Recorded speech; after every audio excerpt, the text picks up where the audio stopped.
Bonsoir à toi, merci de nous rejoindre dans cette émission Ago. Ago, c'est une façon de te demander l'autorisation de rentrer dans ton intimité, de rentrer chez toi, de rentrer dans ta maison, derrière ton portable. Je te tutoie. Est-ce qu'on peut se tutoyer? Est-ce qu'on peut se tutoyer? J'entends rien. Ah, on peut se tutoyer. Donc, on va se tutoyer pour parler de questions qui nous concernent ici sur le territoire guyanais, ici sur la terre tout simplement. La question du vivre ensemble. Mieux vivre ensemble, qu'est-ce que ça signifie? Et surtout, qu'est-ce que c'est d'être guyanais? Est-ce une question qui n'appartient qu'au territoire guyanais ou est-ce que c'est une question qui appartient au monde entier? On en parle avec deux amis qui sont avec nous aujourd'hui, Yvon Oyoufat et aussi Joseph Belbrun. Ces deux personnes au profil très très différents. Mais vous verrez que peut-être on va pouvoir s'entendre sur certains points. On découvre leur profil et on revient juste après. Je suis guyanais du terroir des Guyanes en Amérique du Sud, donc je suis un Sud-Américain de culture française et européenne, de la troisième génération aux racines multiples, puisque j'ai des racines afro-caraïbéennes et amazoniennes. J'ai des racines leucodermes, mais je ne suis pas gaulois. Je suis viking, parce que mes ancêtres sont du Suriname. Et bien sûr, j'ai des racines asiatiques, chinoises, de la région cantonaise, du sud de la Chine. Tout ce travail, ce conditionnement pavlovien de la société guyanaise qui fait que maintenant, en l'an 2023, le Guyanais n'arrive pas à aller vers l'autre, à communiquer avec l'autre. C'est vrai, il les trouve parfois un peu, comment dirais-je, frustres, on pourrait mettre ce mot. Mais il faut se mettre à leur place aussi. Ces immigrants, ils arrivent perdus. Perdus, ils n'ont pas de repères, ils ont même été bousculés, traumatisés chez eux. Et ce n'est pas facile. Alors il y a ce fossé qui est là. Comment faire? Mes parents sont issus de l'immigration haïtienne, donc je suis cette fameuse deuxième génération. Comment je vis ma guyanité, je dirais que je la vis très bien. Je dirais que je la vis de manière pleine et entière en fait. Je suis né à Remire-Montjoly, j'ai grandi dans différents quartiers de Cayenne. Et j'ai pu pouvoir me développer, m'épanouir en fait dans ces environnements qui ont toujours été accueillants et qui ont permis de me développer. Au-delà de ça, je suis issu de l'immigration haïtienne. J'ai pu grandir dans cet environnement accueillant avec une éducation basée sur le respect des autres, le respect de la société, la recherche de la connaissance et également l'envie d'entreprendre. Donc j'ai pu tout au long de ma vie essayer d'être une meilleure version de moi-même et de m'intégrer sur ce territoire. Moi, le Guyanais, c'est celui qui, dans la recherche de son bonheur, s'est trouvé ici et qui souhaite voir évoluer le territoire, tout simplement. Ensuite, bien sûr, il faut, dans cette notion d'évolution du territoire, vouloir prendre connaissance du projet de la société, s'inscrire dedans et pouvoir apporter une valeur ajoutée aux Guyanais dans son ensemble, au peuple, au territoire. Je pense qu'on va arriver tous à cette conclusion à un moment donné, mais je ne vais pas jump to conclusion, comme on dit. C'est les débatteurs qui pourront nous dire aujourd'hui qu'est-ce qu'ils pensent de tout ça. Mais surtout, je pense qu'en Guyane, si on cherche bien, on doit avoir au moins un échantillon de toutes les cultures du monde entier. Et justement, on va pouvoir cadrer le débat. C'est important de pouvoir le cadrer d'un point de vue scientifique. Nous avons également en interview une spécialiste. Elle est anthropologue, ethnologue, professeure d'université, Isabelle Iderkrivski, qui est également dans le public. D'ailleurs, on le verra peut-être tout à l'heure. Elle posera sans doute des questions. On écoute un peu le cadre qu'elle a posé pour nous pour cette discussion, pour être le plus juste possible. On y va. Être guyanais aujourd'hui, je pourrais presque dire que c'est la question universelle que tout le monde se pose à travers le monde, qui je suis et ce que je suis.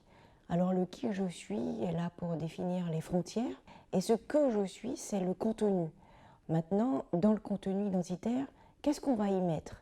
Et être guyanais, c'est justement s'interroger sur qui nous sommes et ce que nous sommes. C'est déjà le point de départ. Alors si on donne à ces réponses, on apporte des éléments au singulier, c'est là qu'on se retrouve dans l'impasse. Parce que la question identitaire n'est jamais au singulier, elle est au pluriel. Je ne peux pas être qu'un seul élément, mais je suis un ensemble qui appartient à plusieurs sous-ensembles. Ça veut dire simplement, je prends un exemple très concret, c'est que nous parlons plusieurs langues en Guyane en tant qu'individu. Un individu qui va appartenir à plusieurs univers linguistiques. Eh bien, c'est déjà ça d'être guyanais. C'est de dire, je suis ça, mais aussi autre chose. Et lorsqu'on commence à parler au pluriel, là, on s'insère dans la société guyanaise parce qu'elle est définie de cette manière par son histoire. Elle a véritablement une entrée plurielle et surtout pas au singulier. Pour toi qui nous regardes, nous sommes en Guyane française et ici, un tiers de la population est issue de l'immigration. Et d'ailleurs, nos deux invités, Yvan Oyoufat et Joseph Belbrun, sont un parfait, on va dire, échantillon de cette immigration-là. On leur laisse la parole. Et la première question pour vous deux, toi Yvan, ainsi que toi Joseph, c'est de savoir aujourd'hui, qu'est-ce que c'est d'être guyanais? Est-ce que réellement, tel que le dit Isabelle, c'est une question universelle en soi? Je vous laisse la parole. On commence par qui? Joseph? Alors la question, effectivement, qu'est-ce que c'est que le Guyanais? Je pense qu'elle est assez vaste, en fait.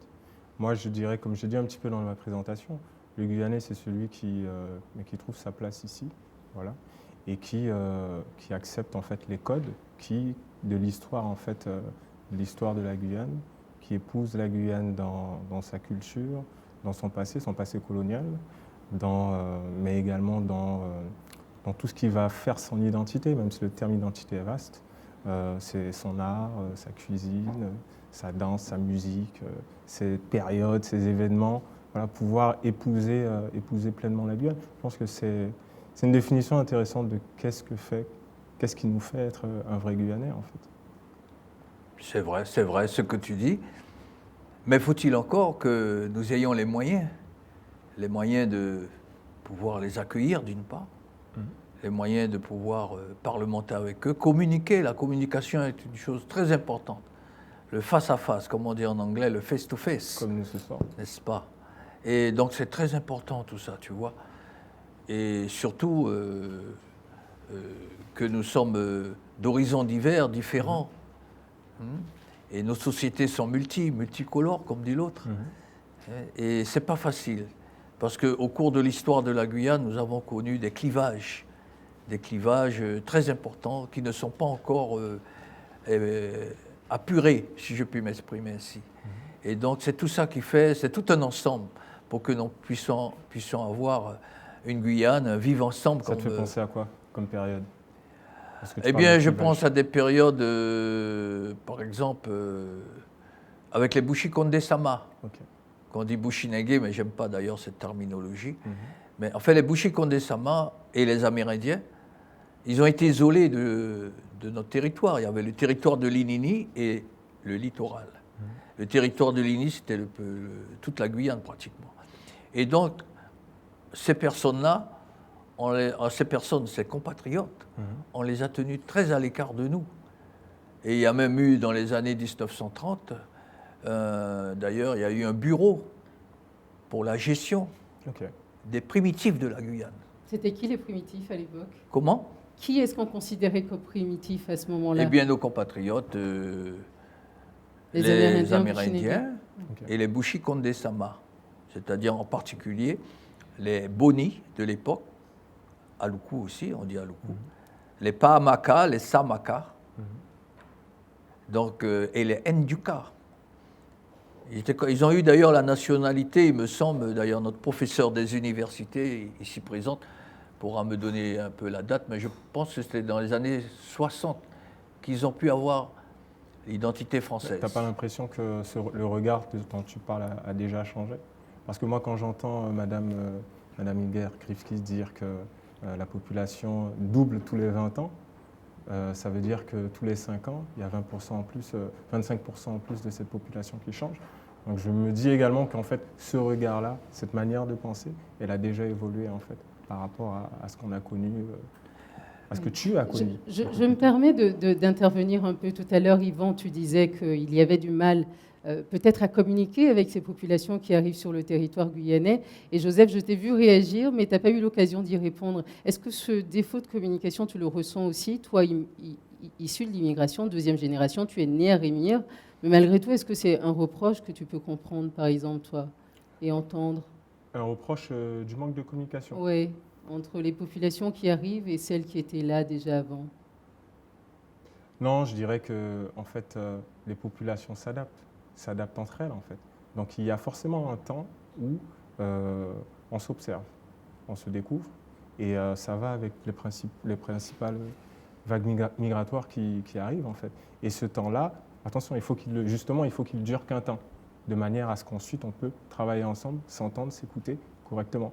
Mais je suis à titre personnel, je pense qu'il y a toujours dans les vagues migratoires, il y aura toujours un moment où on ne connaît pas l'autre, parce qu'on le découvre. On ne connaît pas ses mœurs, sa manière de penser, ses pratiques, sa religion, on le découvre.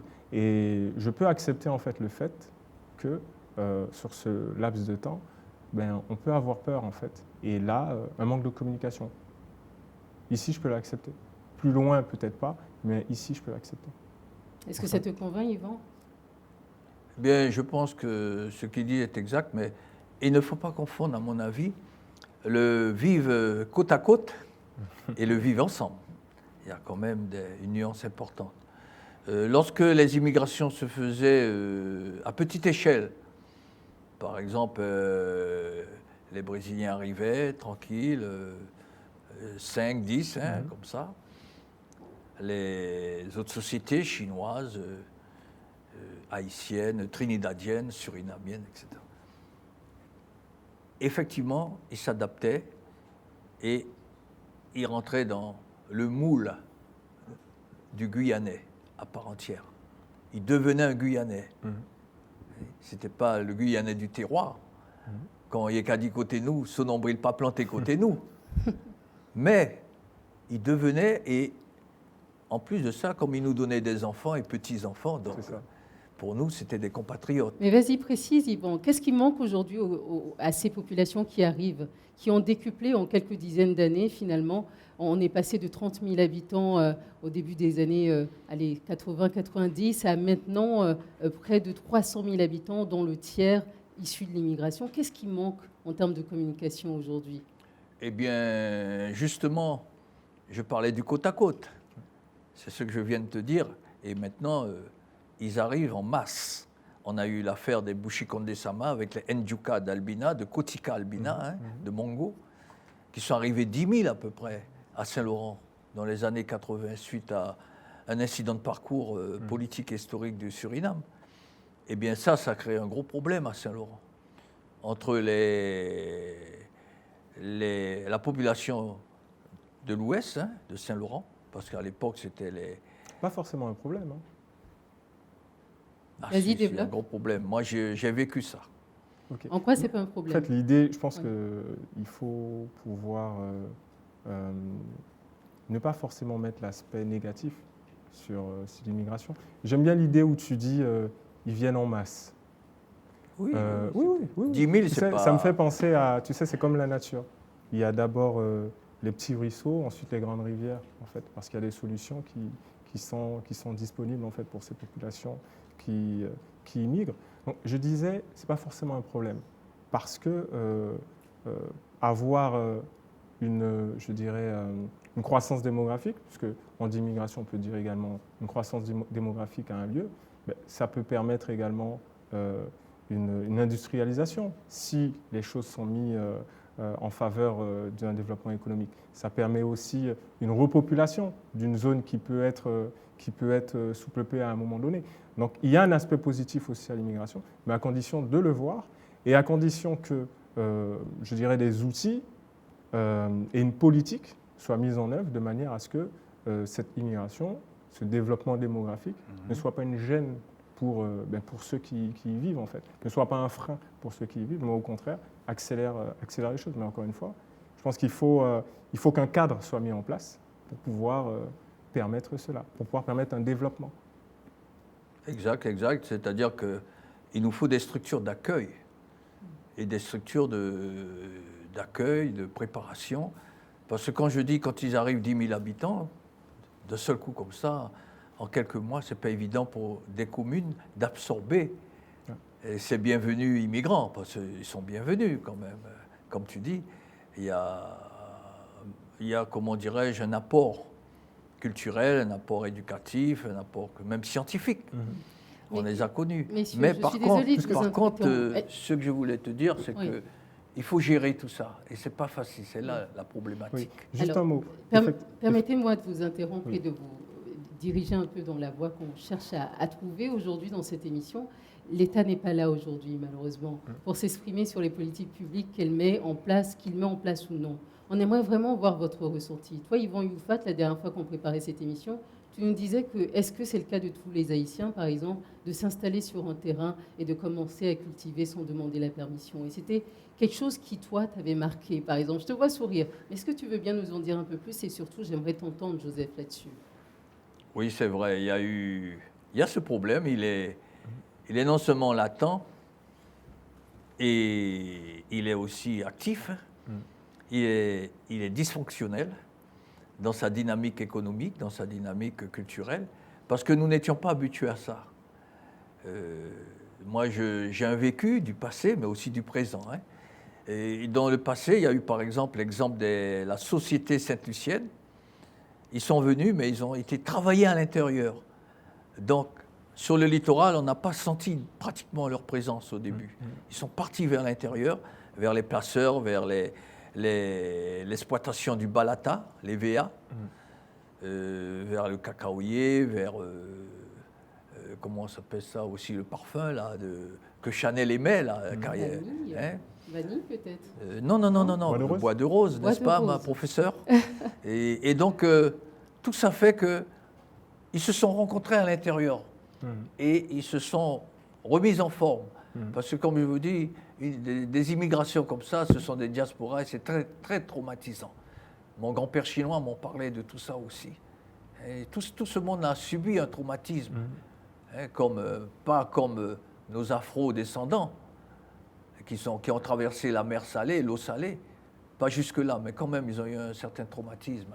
Vous savez, quitter son pays, et vous le savez bien, vos parents ont dû vous parler de ça, ça fait très mal, sur tous les plans. Mais ils se sont regroupés, c'est ça qui a fait leur force. Au jour d'aujourd'hui, la force des Hmong, c'est quoi? On a préparé leur structure d'accueil, ils sont arrivés 500, ils voulaient arriver 20 000, mais la population guyanaise, à l'époque, s'est révoltée parce qu'ils ne voulaient pas 10 000 à 20 000. Ils voulaient bien accepter les Hmong, quoi qu'on dise, mais pas tout ça d'un seul coup. Donc c'était avec le plan Stirn, le plan vert de l'époque, dans les années 70. Mon père et moi, nous étions transitaires. C'est nous qui avons importé tout. Vous savez, dans un port, tout passe et tout part. Et on voit tout, économiquement, etc. Donc, on était en contact avec eux. Ils étaient contents d'être isolés un moment à Cacao. C'est l'armée qui a d'ailleurs débroussaillé pour eux la forêt. C'est l'armée qui a créé la route. On a installé pour eux toutes les structures sanitaires, même religieuses d'ailleurs, et scolaires. Donc, vous voyez, on les a regroupés pour qu'ils prennent force et s'enracinent au pays.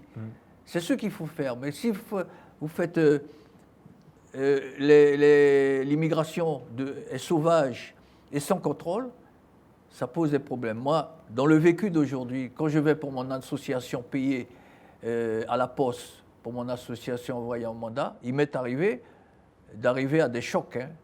Avec, par exemple, j'ai attendu 2 heures de temps, il fallait aller très tôt à la poste. Ouais. Ensuite, quand vous êtes au bout près du guichet, il y a une dame costaud qui arrive et qui me dit « Moins qu'à passer ». Moi, je dis « Attention, on allait passer à des litiges très martiaux. S'il te plaît, j'ai beaucoup envie d'entendre Joseph parce que du coup, je sens que tu te retiens beaucoup, mais j'aimerais bien t'entendre nous dire un peu ce que tu ressens quand tu vois ce qu'il peut y avoir comme rejet. On va parler vraiment franchement et on ne va pas se voiler la face. Il y a quand même un rejet vis-à-vis de cette communauté haïtienne en Guyane, dont tu es issu également. Comment tu le vis personnellement, je veux dire? Au-delà d'un rejet, je dirais pas forcément un rejet. Mais vous savez, lorsqu'on parle d'identité, enfin, cette fameuse discussion, ce fameux débat sur l'identité guyanaise, et également faire une distinction entre les différentes communautés, c'est toujours dangereux. Parce qu'aujourd'hui, en fait, on n'a pas un observatoire sur l'immigration en Guyane. Ça n'existe pas. Donc finalement, ce qu'Yvan dit, c'est un ressenti. Mais c'est son ressenti à lui. J'ai même envie de dire c'est son pifomètre à lui, puisque c'est par rapport à son vécu. Moi, peut-être lorsque je vais à la poste, mais je n'ai pas cette dame costaud qui me dit « côté au poilé ». Tu vois ce que je veux dire? Heureusement, j'ai eu des gardiens de... C'est pour ça que je dis c'est le danger de la discussion. Ouais. C'est-à-dire que lorsqu'on débat sur l'identité, il faut forcément mettre un projet derrière. Sinon, facilement, en fait, on va se mettre, comme sur les réseaux sociaux, on va se mettre à comparer l'haïtien, le dominicain, le brésilien, le chinois, etc. Non, mais je n'ai pas nommé... Mais je les nomme alors. Je n'ai pas nommé. J'ai simplement expliqué les faits sociologiques qui se passent autour de moi et qui sont partagés. Parce que tout le monde était autour de moi. On les épouse. Et c'est grâce à des gardiens, d'ailleurs de la même société, qui sont venus la rappeler à l'ordre. Juste un mot, Yvan. Vous voyez, ben c'était sympa de se leur parler. Est-ce que c'est du fait de la dame en soi ou est-ce que du fait qu'elle vienne d'Haïti? En réalité, ce n'est pas forcément une question d'immigration. Oui. C'est une question d'incivilité. Et une ça, question d'incivilité. Et ça, c'est présent. Ce n'est pas présent dans une tranche de la population, dans une tranche d'âge ou dans une ethnie ou d'un pays d'origine. Oui, mais en fait. C'est répandu. Actuellement, ce que je veux t'expliquer, c'est que c'est manifeste. On n'a pas connu ça en Guyane. Quelle que soit la société qui venait, brésilien, trinidadien, johnstonien, américain, etc. Ah, tu les nommes là. Comment? Tu les nommes maintenant. Non, je t'embête. Non, je n'ai pas nommé de nom. J'ai nommé oui, tout à fait. Leur communauté d'horizons divers. Oui. Ils respectaient les lieux. C'est comme si moi je vais en Chine, je n'ai jamais été, eh ben, je ne vais pas me permettre ces choses-là. Je vais respecter les règles du pays où je vais. Donc c'est surtout ça. Et il y a eu ce problème-là qui a créé un clivage avec certaines sociétés ici. Excusez-moi, messieurs, il nous reste 5 minutes avant la fin de la deuxième partie, de la première partie du coup. Hein. Mais ce que j'aimerais savoir réellement, c'est du coup, en tant que personne, individuellement, on va éviter les généralités, même si on est en plein dedans là, on ne peut pas éviter. Est-ce qu'il peut arriver que, parce qu'on voit la différence, on finisse par avoir des jugements alors qu'on n'est pas de cette communauté-là? Est-ce que je peux m'exprimer plus précisément? En gros, toi, Yvan Youfat, par exemple, tu m'expliquais que tu étais de Saint-Laurent-du-Maroni et qu'à un moment donné, tu es venu vivre à Cayenne et qu'on te traitait un peu mal aussi. Est-ce que tu peux nous raconter cette partie-là? Oui, et est-ce que toi, tu peux comprendre d'une certaine manière que Joseph vive mal le fait que tu l'assimiles à une communauté et non pas à un individu? C'est vrai. D'abord, nous, Guyanais de l'époque, et ça continue toujours, hein, c'est un peu plus discret, mais ça continue. Nous étions mal acceptés, accueillis sur l'île de Cayenne. L'île de Cayenne, c'est comme l'île de Paris, hein, c'est comme la cuvette parisienne. Hein. Ils veulent tout dominer d'ailleurs. Hein. Nous sommes de l'Ouest guyanais. Il y a des Cayennistes. Hein. D'ailleurs, M. Léon Berton voulait une départementalisation. Cela aurait peut-être été mieux que maintenant.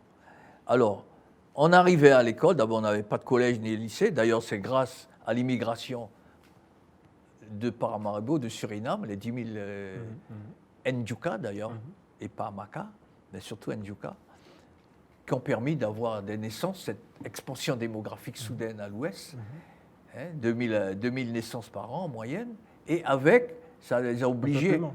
Comment? Un peuplement. Oui, un peuplement, ça a obligé, le côté positif que tu parlais tout à l'heure, de créer des structures scolaires, etc., collège, lycée, mais ça coûtait cher aux municipalités. Enfin, c'est une autre histoire. Mais alors, nous, on n'avait pas tout ça. On devait prendre d'abord 2 jours pour arriver à Cayenne, et après de ça, on ressentait ce mépris. On nous traitait, par exemple, de fils de bagnards, etc. Léon Bertrand sait très bien ça, d'ailleurs. C'est ma génération. On a souffert de ça, mais bon. Toto Karam, il a reçu mon premier coup de poing, d'ailleurs. J'étais en 6e, 5e, mais maintenant on s'embrasse. J'espère qu'il s'en est remis entre-temps. On s'embrasse avec Toto. Oh, hein? D'accord. Il faut parler franchement. Mais au départ, le choc était dur. D'ailleurs, l'équipe du Racing Club, ils avaient fait venir, il y avait l'équipe, c'était tous les footballeurs de l'Est et de l'Ouest qui étaient très mal vus sur l'île de Cayenne. Et un jour, je ne nommerai pas le président de la Ligue de football de l'époque, Et regarde le président du Racing Club, M. Belloni, mon oncle, il dit, ils allaient manger un petit blaf, là. C'était normal, hein. Il a mené ce footballeur. Ah, côté tout cas, que tout ça, Macar. Vous voyez l'affaire. C'était comme ça à l'époque. C'est un peu, je dirais pas un mépris, mais une forme de chauvinisme. Une forme d'adversité. Chauvinisme régional, on pourrait appeler ça. Quand tu entends l'adversité qu'a vécu Yvan, qu'est-ce que tu en dis, Joseph? On va bientôt passer à la pause. Donc il faut aussi un rituel. Je te laisse réagir d'abord avant d'y aller. Demandant un rituel, un rite, ça existe dans le monde. Oui. Mais moi, Pour apurer ces clivages. Ce que j'ai envie de dire, c'est effectivement, c'est ça être guyanais en fait. Oui. C'est exactement ça être guyanais. Puisque lorsqu'Ago elle parle, elle nous dit, elle parle de toi comme d'un Saint-Laurentais. Mais être guyanais, c'est justement avoir cette ouverture d'esprit et ne pas voir un Chinois. Puisque lorsque moi je te regarde, je vois d'abord un Chinois. Mais le guyanais, il voit un Saint-Laurentais. Non, un Chinois nègre. Un Chinois nègre. Comme ça on nous appelle. C'est pas méprisant. On voit c'est pas d'abord, méprisant. on voit Bata cette- chinois, c'est pas méprisant. C'est Oui, comme mais ça on est, nous. Tu n'es La pas que Guyane. chinois. Hein? Du coup, tu nous l'as bien dit tout à l'heure, tu es également Vous me viking. saisissez? Tu es content? Vous me saisissez? Non, c'est mal prononcé. Merci, professeur. Mais je- Et je pense qu'on va s'arrêter là pour la première partie d'émission. Je vous remercie tous les deux pour cette première partie d'émission. Je sens que la deuxième partie va être prometteuse. Et vous savez que l'argent, c'est le nerf de la guerre. On a une émission qui vient de commencer. Donc, on fait une petite pause publicité et on revient juste après. Restez avec nous. Restez avec nous.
Ok, bienvenue à toi si tu nous rejoins dans cette émission. Nous sommes avec Yvan Youfat et Joseph Belbrun. Nous parlons de comment mieux vivre ensemble aujourd'hui. Et je sens qu'il y a, il y a un peu d'électricité dans l'air. On aime ça parce que du coup, ça nous permet quand même de rentrer dans le fond. Les règles de cette discussion, c'est respect, vérité, écoute. Et je pense qu'on est en plein dedans. Et surtout, on aime surtout donner l'occasion à un spécialiste pour qu'il nous éclaire un peu sur la question. Notre spécialiste de cette émission est Madame Isabelle Ider-Krivski. Et elle nous éclaire un peu sur le fait que l'immigration en soi n'est pas gênante. Finalement, c'est les conditions dans lesquelles elles arrivent, ces immigrations, qui peuvent l'être d'une certaine manière. On écoute ensemble et on revient en parler juste après. En réalité, on arrive aujourd'hui à la conclusion dans les sciences humaines que l'immigration n'est pas problématique. C'est plus les conditions d'arrivée qui vont poser problème. Deux exemples. On voit l'immigration haïtienne qui arrive dans les années 60. Alors aujourd'hui, il est véritablement ancré dans l'histoire de la Guyane, c'est-à-dire qu'il s'est poursuivi. Mais de 60 à 1980, on voit cette augmentation de l'immigration haïtienne. Et ça se passe très mal. Alors là, reconduite aux frontières, rejet de la société guyanaise, on n'en veut pas. Qu'est-ce que ces migrants haïtiens proposent? De développer l'agriculture. Non, hors de question. Et parallèlement, au même moment, il y a l'immigration Hmong qui ne voulait pas venir en Guyane. Et ça a été organisé par le gouvernement, le secrétariat d'État à l'outre-mer, sous l'influence d'un prêtre qui vivait au Laos avec eux. Ils sont réfugiés, on les fait venir en Guyane, et là, on les installe dans l'agriculture avec des moyens pour développer l'agriculture. Voilà deux immigrations très intéressantes qui se produisent au même moment. Une qui est rejetée, l'autre qui est accueillie à bras ouverts. Mais ce qui va nous intéresser le plus, c'est techniquement, scientifiquement, économiquement, qu'est-ce que tu représentes? Alors lorsque le migrant va venir de pays techniquement, scientifiquement, économiquement bien positionnés sur l'échiquier mondial, on va dire, ça c'est l'idéologie de l'assimilation qui nous l'a appris, et on va dire, formidable, mais il va nous apporter quelque chose. Mais lorsqu'il vient d'un pays dit pauvre, qui va occuper le bas de l'échelle, parce qu'on a hiérarchisé avec le produit intérieur brut, on va dire, mais attends, il vient de ce pays, mais techniquement, technologiquement, scientifiquement, économiquement, qu'est-ce qu'il veut nous rapporter? Et qu'est-ce qui nous rassemble aujourd'hui? Qu'est-ce qui nous rassemble dans cette émission? Qu'est-ce qui nous rassemble sur ce plateau? On a également un public charmant qui est derrière nous et grâce à qui on tourne cette première émission. On vous a fait passer un petit panier pour poser des questions. Je pense qu'on aura les questions bientôt. Scarlett, où est-ce que tu es? Non, elles sont là les questions. Génial. OK, on va pouvoir les poser à nos invités parce que l'idée quand même c'est de pouvoir interagir et de voir un peu qu'est-ce qu'on ressent tous vis-à-vis de cette affaire et la personne n'a pas signé. Elle reste anonyme? Bon, je pose la question et la personne me dira qui c'est. D'accord? Quel symbole, drapeau, etc. pour rassembler tous les Guyanais et les Guyanaises aujourd'hui? C'est une question de Rachel. Voilà. Et la question est posée à vous deux. Et aussi, c'est une occasion aussi d'enquiller sur ce que Isabelle a dit tantôt. Qu'est-ce qui peut rassembler les Guyanais aujourd'hui? Qu'est-ce qu'il y a en commun entre nous tous sur ce territoire? Qui commence? Yvan, c'est à toi. Non? Joseph. Allez. Ben, moi, j'ai envie de dire, qu'est-ce qui peut rassembler les Guyanais aujourd'hui? Mais si on prend la chose dans un ensemble, en fait, on est tous différents. Au-delà même tous en tant qu'individus, on est tous différents. Donc, qu'est-ce qui peut nous rassembler? C'est forcément en fait des symboles positifs. C'est-à-dire que qu'est-ce qui va nous faire aimer notre territoire, aimer notre culture, aimer notre art, notre cuisine? Mais ce sont les symboles positifs. Et là, en fait, on doit aller chercher donc l'idée du drapeau, l'idée de la chanson, l'idée de l'hymne, des choses assez, je dirais, qui vont tous dans un même sens pour pouvoir l'assimiler et créer cette carte d'identité guyanaise dont on a besoin, en fait. Donc les choses positives. Est-ce que c'est utopique de penser ça aujourd'hui avec la vingtaine de cultures que nous avons sur le territoire, Yvan? Est-ce qu'on peut trouver un endroit de communauté qui puisse tous nous rassembler? Qu'est-ce que tu en penses, toi? Moi, ce que je pense, ce qu'il dit, c'est vrai. Sur le plan de vue symbolique, je pense que d'abord les masses médias, les radios, télévisions, ils devraient travailler dans ce sens, c'est-à-dire une prise de conscience de cette cohérence sociale que nous devons rechercher entre nous. Parce que, comme tu dis, nous avons des idiosyncrasies différentes et diverses venues de très loin, avec chacun avec son histoire, n'est-ce pas? Et donc, il est important que nous ayons d'abord une éducation, d'abord de nous-mêmes, des familles très anciennes. Par exemple, l'île de Cayenne ne connaît pas l'intérieur. Pourquoi? Il n'y a pas de pénétrante. La première pénétrante a été réalisée par le préfet, M. Robert Vignon. La piste Bélizon-Saül, 120 km, est restée là en friche, personne s'en est occupé, ni les services de l'État, ni les communes considérées. Or, ça aurait permis, à partir de Saül, d'aller connaître, avec prolongement d'une piste, nos compatriotes amérindiens du sud-est, Camopi, etc., peut-être Trois-Sauts, et à l'ouest, Maripasoula, Papaïchtong, Grand Santi, voire les frères amérindiens Wayana. Oui, tu parles du désenclavement, du coup. Donc ça commence par là. Oui, bien sûr. On ne peut pas mettre la charrue avant les bœufs, n'est-ce pas? Tout à fait d'accord. Il faut mettre d'abord les structures pour que nous puissions aller communiquer et connaître l'autre. Là, on arrive sur un vrai débat de fond, tu vois. Mais là, on est au-delà de l'aspect clivage, de l'aspect communautaire. Là, on arrive sur le vrai débat de fond. On parle économie, on parle développement de la Guyane, on parle désenclavement. Tu sais, en histoire, dans un cours universitaire sur l'histoire de la Guyane, j'avais appris que pourquoi la capitale est basée sur le littoral, mais tout simplement parce que dans l'histoire de la Guyane, dans son passé colonial, il était plus facile pour le colon, entre guillemets, de venir sur le littoral. Et de manière, s'il y avait une grande rébellion en Guyane, il était plus facile, à partir du littoral, de couper les axes principaux qui entrent sur ce fameux littoral, ce qui aurait été plus difficile si le développement se faisait à l'intérieur du territoire. Là, on parle d'un débat de fond, parce qu'on parle construction de la Guyane, et on parle l'idée de la fameuse autodétermination du peuple, comment vouloir faire évoluer son territoire. Et là, on parle, je dirais, à partir du moment où on parle développement, il y a de la place pour tout le monde. C'est-à-dire qu'à partir du moment où on parle développement, ça rime avec peuplement, et là, on dépasse en fait toutes les notions du clivage. On bâtit notre identité en fait à partir du développement. Comme je disais tout à l'heure, il y a la partie peuplement et la partie développement, la partie économique, et ça, c'est un ensemble en fait.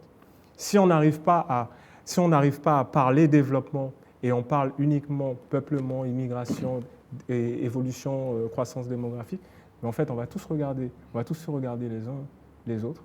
On va se dire, lui, il a ce que je veux, lui, il vient chercher mon pain, etc., etc. C'est ça le danger si on n'arrive pas à faire ce mariage. Donc là, on parle d'un débat de fond. Je pense que la discussion devient intéressante. C'est vrai, mais comme je confirme, hein, d'après moi, il faut mettre d'abord les structures qui permettent justement cette connaissance de l'autre. Et pour ce faire, il faut d'abord les pénétrantes. Regardez là le problème logistique. On n'a pas de logistique aérienne. Air Guyane, ce n'est pas une compagnie locale. Est-ce qu'on peut éviter de parler de quelqu'un qui ne peut pas se défendre aujourd'hui ? Parce qu'en réalité, moi, je pense qu'il y en a un domaine, excusez-moi d'être aussi rude dans mes propos, nous avons chacun nos domaines d'expertise aujourd'hui, c'est nos vies à chacun. Est-ce que la question du vivre ensemble est liée à une politique publique qui doit être mise en place pour nous permettre de le faire, ou est-ce que c'est une question liée à nos façons d'interagir avec la personne qui est considérée comme différente et autrui vis-à-vis de soi ? C'est une question à vous deux. Qu'est-ce que vous en pensez ? Ça passe plus par les politiques publiques ou est-ce que ça passe plus par soi ? Les deux. Les deux. À quelle part ? Les deux. Les deux. Mais je pense l'une avant l'autre. Oui. Laquelle ? Ça passe plus par cette fameuse autodétermination de soi, en fait, du peuple. La Guyane, qu'est-ce qu'on est, qu'est-ce qu'on veut, en fait. Et ensuite, ça se transforme, ça se transmet, je dirais, aux institutions. Je vous donne l'exemple. En mars 2017, lorsqu'il y a eu tout ce mouvement, tous ces mouvements de grève, où le peuple demandait quoi ? Demandait à avoir plus de considération et demandait à pouvoir se développer, en fait. Ouais. Et je dirais, ce fameux combat, cette fameuse lutte, aujourd'hui, ça fait 5 ans. Je repense encore à ce que disait tout à l'heure Madame Krivski. Tous les 20 ans, la population double. Aujourd'hui, 2017, ça fait 5 ans. Donc, ce que nous, on doit faire pour pouvoir construire notre Guyane de demain, c'est de pouvoir avoir ce fameux, j'ai envie de dire, pacte social. C'est-à-dire, aujourd'hui, le chemin de la Guyane, c'est ça. Notre historique, c'est ça. Nos luttes, c'est ça. Essayez de nous aider, enfin, quand je dis essayer, c'est toutes les personnes qui veulent être guyanais, veulent appartenir à cette identité, tenez notre manifeste et essayez de nous aider à le porter. C'est en cela, je disais, ça passe d'abord par cette autodétermination et ensuite ça construit les politiques publiques. Mais forcément, il faut un peuple éveillé. Sinon, il se passera ce qui se passe et ce qui s'est toujours passé. Parce que ce qui se passe et ce qui s'est toujours passé, c'est qu'on ne voit pas les problèmes. Est-ce que tu permets que j'introduise une question qui va dans le sens de ce qu'on vient de dire ? C'est une question du public sur un post-it jaune. C'est qui ? C'est à qui cette écriture ? C'est pas ici ? Alors, le contenu de la question. Ne sommes-nous pas en train de stigmatiser une communauté pour justifier le malaise de notre société ? C'est ta question. Voilà, la question est posée à vous deux. Justement, vous parliez du fait que ça doit passer par une sorte, tu le disais, de prise de conscience personnelle. Est-ce qu'il y a réellement aujourd'hui ce ressenti d'une stigmatisation vis-à-vis de certaines communautés ? On parle des Haïtiens, je vais les nommer. On parle des Georgetoniens, on parle d'autres communautés également qui sont vues des fois d'un mauvais œil. Est-ce que tu le ressens et comment est-ce qu'on peut trouver une solution face à ça, individuellement? Oui, je le ressens. Mais j'ai même envie de dire, je peux le pardonner également. Parce que le débat de l'identité, ça va toujours apporter de la crispation, en fait, chez ceux qui se sentent ancrés vis-à-vis de ceux qui veulent s'insérer, ou peut-être ceux qui sont trop insérés même, parfois. Et en fait, ça crée cette crispation. Le débat sur l'identité, forcément, en fait, ça emmène de la tension. Le piège, en fait, c'est d'éviter d'avoir un débat stérile qui nous mène à rien. Et l'opportunité, c'est de pouvoir mettre un projet sur ce débat, en fait. C'est-à-dire, lorsqu'on parle d'identité, OK, au-delà de pouvoir viser l'un ou l'autre, ou faire de la discrimination ou quoi d'autre, l'idée, c'est de se dire, OK, on parle d'identité. L'identité, c'est quoi? On va où? Comment on l'améliore? Certes, on a des nouveaux entrants. OK, est-ce qu'on les accueille? Comment on les accueille? Quel outil on met à la disposition? Est-ce qu'il y a un temps? Est-ce qu'il y a une transition? Ce fameux pacte social dont je parlais, ce contrat d'engagement dont je parlais. Par contre, une fois que ce stade il est passé, ben, l'idée c'est quoi? Il ne faut pas faire les focus, il ne faut pas faire les hypocrites. L'idée c'est quoi? Ben, c'est d'accueillir dans son entièreté. Et aujourd'hui, je dirais, en Guyane, le travail il est fait, mais il est fait à moitié. Pourquoi? Moi, ma Guyane, c'est quoi? C'est autant coaching, banane pesée, bami nasi. C'est tous ces plats-là, en fait. C'est tout ça, la Guyane. Mais à condition... Et McDonald's. Et McDonald's, KFC, on faut va les éviter. signer. Oh mon Dieu, faut on se signaler. calme. Ok, Mais personne l'idée, ne sponsorise cette émission-là. Non, il faut vivre le présent. Hein. Oui, bien sûr. Pas de marque, s'il vous Mais plaît. à condition, il ne faut pas faire les hypocrites. Oui. Une fois qu'on accueille, ça, une fois qu'on accueille cette culture, et en fait, on doit les accueillir d'une manière positive, d'accord? De manière à pouvoir intégrer tout ce que ça comporte et de manière à ce que ces communautés-là se sentent unies sur le même projet Guyane, en fait. Sinon, qu'est-ce qu'on a? Ben, on a une communauté ou une autre qui reste dans son coin et qui ne se sont pas intégrés. Alors que cette communauté-là, justement, elle pourrait venir nous renforcer sur des grands débats de société, elle pourrait venir nous renforcer sur la lutte pour les accords de Guyane, sur le développement total de notre territoire, en fait, ces fameuses industrialisations qui n'existent pas, mais ça c'est un autre débat. Donc justement, si on arrive à faire corps, on est plus fort. Au-delà on regarde l'autre pour ce qu'il a et on le regarde également pour ce qu'on n'a pas. Voilà. C'est exact. D'ailleurs, si je te regarde, si je te vois, hein, c'est grâce à un ophtalmologue qui est de racine haïtienne. C'est pour ça que je te vois. Sinon, j'étais aveugle. C'est parce qu'il y a une élite aussi. Il ne faut pas oublier, on parle tout le temps d'une immigration clandestine. Il y a des élites chinoises, élites surinamiennes, qui travaillent avec nous, qui nous apportent ce plus technique, hein, intellectuel et tout. Voilà. Mais je reviens encore sur un point important. C'est que le socle social guyanais doit aussi faire son mea culpa. Avant de recevoir les autres, il faut aussi qu'on se consolide. Qu'est-ce qui se passe? On a notamment, à partir de 1946, avec la départementalisation, on a des effets pervers, dysfonctionnels dans cette symptomatique domienne. Vous voyez ce que je veux dire par là? C'est-à-dire qu'on nous a conditionnés à une assistance sur tous les plans, économique, éducatif, social. On ne nous a pas appris à connaître notre pays. Le Guyanais, ses connaissances culturelles, agricoles, économiques, scientifiques, se limitaient à l'île de Cayenne. Et jusqu'à présent, tu parlais de 2017, il y a certains Guyanais, ils ont connu Kourou grâce à cette réunion, parce que les bus les ont emmenés au CSG. Et ils ont connu que l'entrée du CSG. Des grandes familles d'ici qui habitaient dans les HLM, des cages à pigeons qu'on nous avait construits en face des pompiers, là, d'accord? Donc, nous devons nous connaître d'abord. Il faut connaître les autres qui arrivent, bien entendu. Mais il faut d'abord nous connaître, on ne se connaît pas. Il y a ce point-là. Attends. Oui, vas-y. Deuxièmement, sur le plan de vue économique, on a aussi une mentalité particulière. Pourquoi les maisons donnent le dos à la mer? Vous vous êtes posé la question? Jamais. J'ai jamais vu ça. On ne donne pas le dos à la mer. On a des richesses halieutiques, on a du pétrole, on a etc. Pourquoi tourner le dos à la mer? Au contraire, on doit parlementer avec la nature.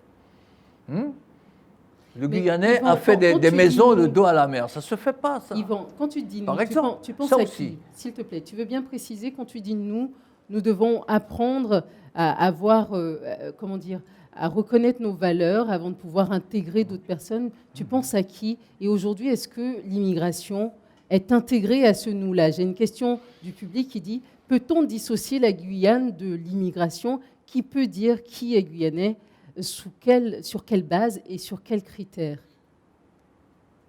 Oui, il y a un début, effectivement, ça s'améliore petit à petit, mais ce n'est pas facile parce qu'on est dans, je dirais, ce que j'appelle, moi, une nasse administrative. Une nasse. Vous savez, c'est quoi une nasse? Le poisson, il est dans sa nasse, mais il ne peut pas sortir. Il ne peut pas naviguer comme il veut. Nous sommes dans une nasse. Pourquoi je dis ça? C'est parce que nous ne pouvons pas établir, comment dirais-je, comme tu disais tout à l'heure, des repères, des marqueurs, de façon qu'on puisse se réunir, qu'on se connaisse et tout. Pour l'instant, on ne peut pas tout à fait. Est-ce que le carnaval nous rassemble, par exemple? N'empêche que quand j'amène mon petit-fils à l'école Jean Massé, je suis un homme heureux. Quand je rentre dans la classe, tout le monde se lève. C'est déjà pas mal. Et qu'est-ce qu'on trouve là-dedans? La plupart sont des naissances, des immigrations actuelles. Parce que nous, Guyanais, nous ne faisons plus d'enfants. Nous sommes à l'image de l'Europe, de l'Occident. La femme guyanaise n'est plus la mère que nous étions. Le potomitan, elle n'est plus le potomitan. Mais Yvan, elle ne fait plus d'enfants. d'enfants. Bien préciser, s'il te plaît. Tu dis nous Guyanais depuis tout à l'heure, mais qui? C'est ça la question centrale aujourd'hui. Quand tu dis nous Guyanais, qui est le Guyanais pour toi? Pour moi? Oui, tu viens de dire nous. Le Guyanais, c'est d'abord celui qui est né, nous ne faisons qui plus vit ici, tout simplement, Guyanais. qui travaille, qui apporte son plus au pays. Mais je viens surtout, on voit que les nouvelles générations, les petits-enfants, ils commencent, vous leur parlez, en créole, ils vous répondent. Vous leur parlez en anglais, ils vous répondent. En français, bientôt, ils vous répondent.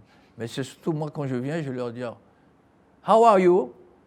J'entends les jeunes de 5 ans, 6 ans « Well, sir, well. Comment está usted? Correcto, positivo. Hein? Comment vous fica? Nous bien. » Voilà.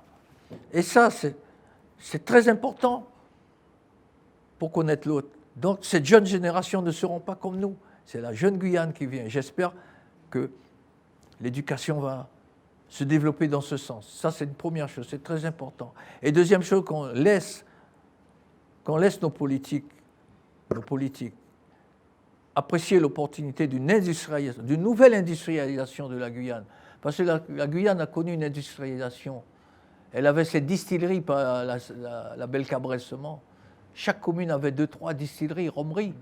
Même Mère Javoué à Mana avait sa romerie. D'ailleurs, comment on appelait le rhum de Mère Javoué? Pipi Masso. C'est bien ça, Pipi Masso. Yvan, est-ce qu'on peut écouter Joseph un peu sur la question aussi? Il nous reste 3 minutes d'émission. André m'a dit de ne pas faire le timer, mais du coup, on aimerait vraiment entendre tout le monde sur cette question posée dans le public. Qui peut dire aujourd'hui qui est guyanais et sur quelle base, sur quels critères? Est-ce qu'on peut exclure quelqu'un de la guyanité aujourd'hui et qui? Parlons vrai, allez, réel. Mais moi, j'ai envie de dire, à cette question, on a souvent, justement, on ne parle pas assez vrai, en fait. Lorsqu'Yvan parle et dit « nous Guyanais », plutôt dans son portrait, on rappelait qu'il était d'une 3e génération.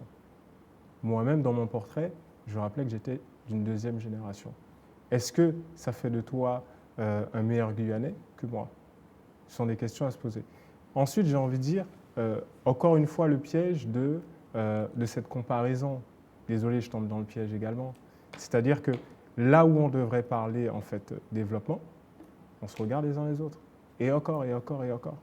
Ce que tu as dit tout à l'heure, j'ai beaucoup aimé. Tu rentres dans l'école maternelle et tu vois telle ou telle communauté qui s'intègre et qui, avec une identité propre, c'est c'est ça l'identité guyanaise, l'identité qui se construit et qui évolue en fonction de sa période. Forcément, lorsque tu parles de 1946, Aujourd'hui, on est en 2022. Je pense que l'identité guyanaise, elle a évolué.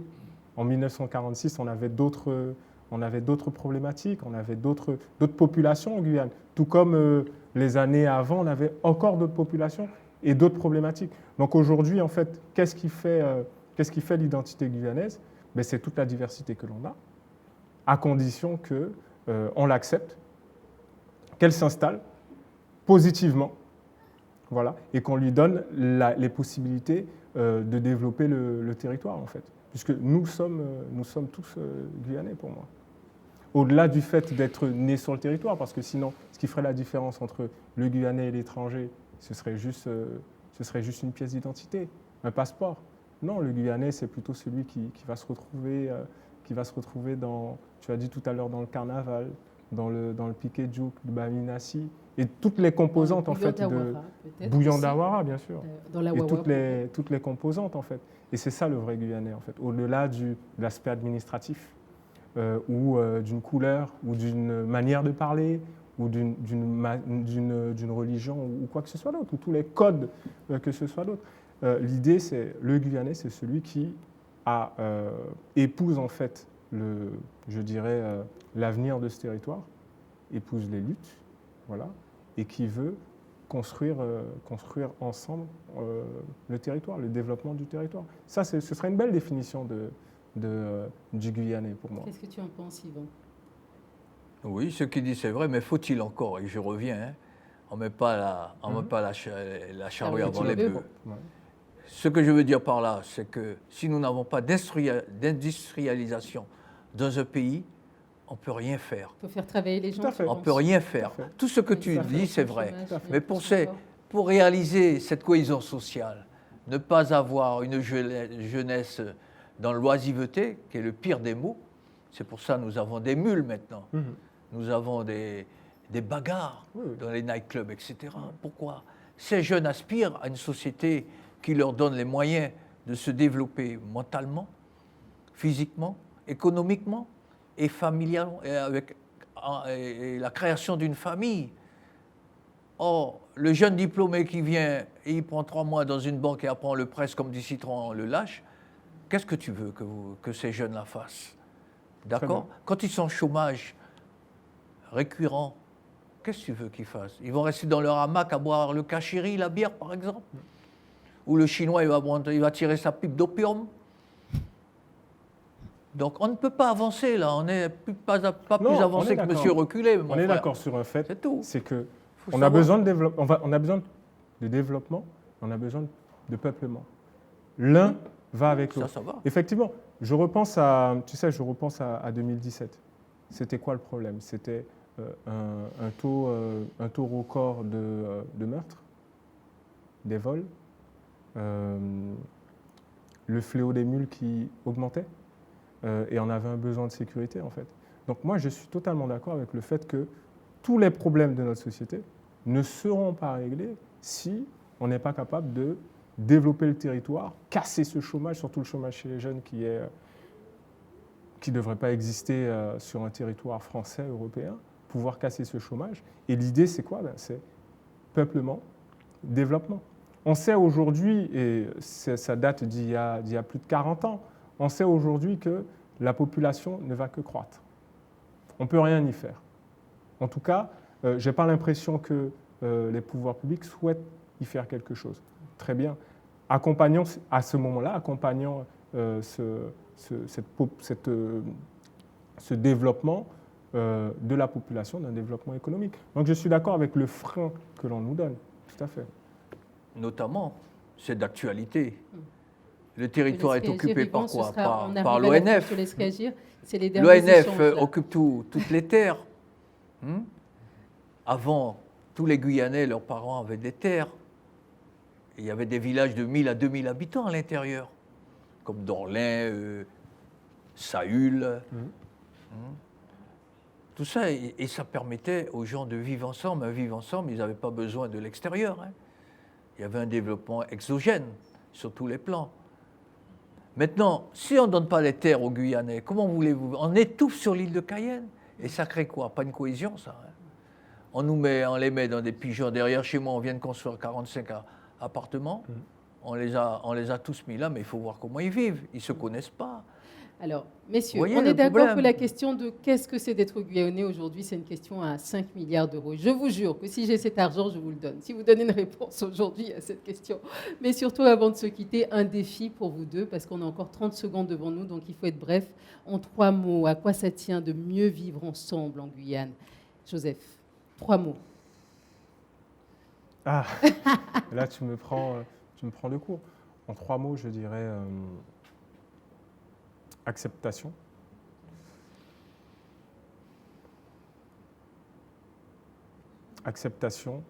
développement économique et au-delà de l'acceptation, l'amour de l'autre, l'amour de son prochain en fait, être bienveillant. Voilà. Merci, Joseph. Et toi, Yvan, en 3 mots également. Bon, eh bien, moi, je dirais d'abord l'économie, hein, parce que je viens du privé. Hein, et depuis 3 générations, nous sommes dans le privé, on ne va pas au bout du tunnel. Nos jeunes entreprises, ils sont saccagés, on n'a qu'à voir l'affaire du poulet boucané, je ne vous fais pas un dessin par exemple. Hein, l'affaire de l'or aussi. Donc, Hein, l'industrie de l'or est importante. Le deuxième mot, Yvan.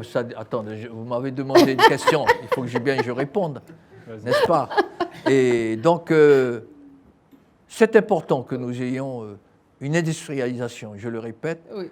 parce que c'est ça qui va permettre de nouveaux emplois, de nouveaux diplômés dans le domaine des richesses minières et halieutiques. Hein. Et aussi, il faut, comment dirais-je, le contrôle de nos frontières. C'est important, ça. Au Canada, en Australie, ils font de l'immigration, mais pas comme ça. Il y a un contrôle. Et ensuite, le respect de l'autre, c'est vrai. Respect de celui qui vient, respect de celui qui reçoit. Donc, il faut se connaître, la communication. Il faut des écoles de vie. Il faut aussi que nous, Guyanais du terroir, nous faisons notre mea culpa et nous pardonnons les clivages. Parce qu'il y a des rites et rituels de réconciliation dans tous les pays du monde. Oui. En Afrique du Sud, partout, Botswana, ils l'ont fait. Hein? Et aussi, il faut, je ne dirais pas de l'amour, moi. Je dirais de l'estime, de l'estime, de la considération. Celui qui est en face de moi, comme toi, Joseph, je t'estime, parce que tu apportes un plus au pays, tu enseignes, tu transmets, peut-être pas le droit de notre terroir coutumier, bon, mais tu enseignes, tu formes, c'est bien. Et puis tu es avec nous. Hein, demain, tu vas nous donner des enfants et tu seras papy de petits-enfants, n'est-ce pas? Et on se retrouvera tous à l'EHPAD. On échangera. Je vais mettre un 4e mot, peut-être. Je vais mettre un 4e mot. Un 4e mot? Oui, les gens. Et Andrew, ils ont le droit de mettre un 4e mot ou pas? Il m'a dit. Voilà. Okay. Moi, le 4e mot que j'ai envie de dire, c'est, parce que ça résonne avec ce qui se passe actuellement en Guyane, l'intelligence. L'intelligence créatrice. Mais intelligence du territoire. J'ai vu il y a une semaine, à 40 km de la Guyane, il y a du pétrole. Mais en Guyane, il n'y a pas de pétrole. Oui, l'intelligence du territoire, parce que dans la forêt, j'ai vu qu'on avait chiffré en 2007 à une industrie de 10 000 orpailleurs clandestins dans la forêt. Donc, intelligence du territoire pour pouvoir prendre en compte... Pas terminé. Non, il ne sera jamais terminé. Ici, au Théâtre de Macoria, mais aussi sur ago-ag.com et sur tous les sites associés, réseaux sociaux associés à cette émission. Merci à toi d'avoir été avec nous dans cette émission. Merci Yvan, merci Joseph, merci au public pour les questions. On s'applaudit chacun, merci à vous. Et à très bientôt. Restez connectés et vivons mieux ensemble surtout. Allez, à bientôt.